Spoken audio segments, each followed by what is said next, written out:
tsary naniny mahita mitady anao ahazony meve andro afakoa fankahita tsy agny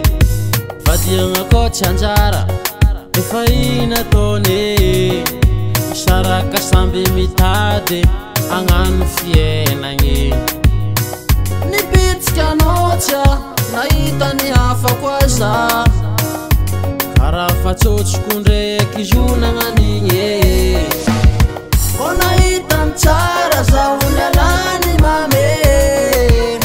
benavony nafindra tsaratsara naze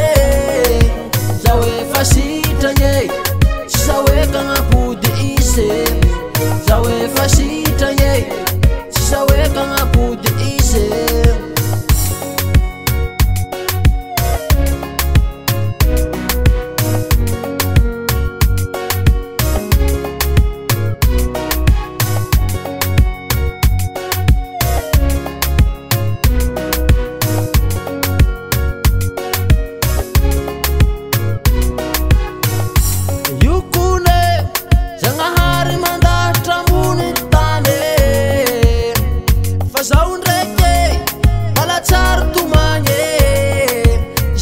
Fasitagny tsy zaho eka agnapody izy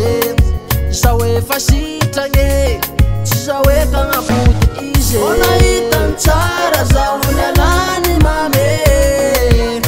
benavony nafindra tsaratsara naze zaho efa sitragny tsy zaho eka agnapody izy zaho efa sitragny tsy zaho eka agnapody izy anao niala zao